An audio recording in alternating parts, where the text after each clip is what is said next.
Toy izao ndraiky avana ny teny zaraina zay omenantsika anio. Manolora tena ho an'ny Kristy tanteraka. Aoka ho tsapan'i Kristy fa atolotra ho azy ny mombanao rehetra.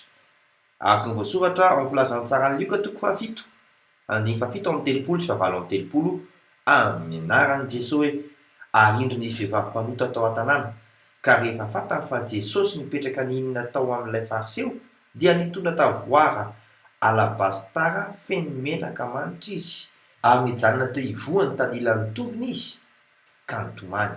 Dia nahakotsa ny tongony tamin'ny ranomasony sy namoaka azy tamin'ny volondohany, dia nandoroka fantatra ny tongony ka nanolotra azy tamin'ny menaka manitra.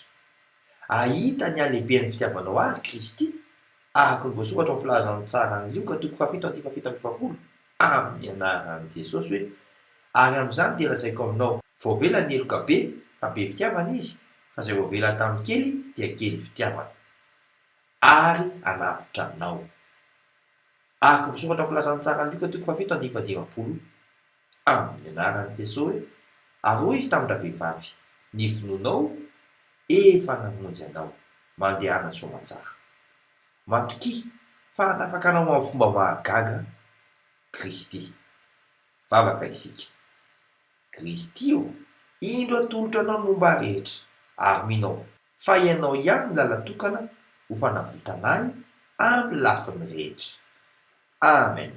Mandrapy ahoana tompoko.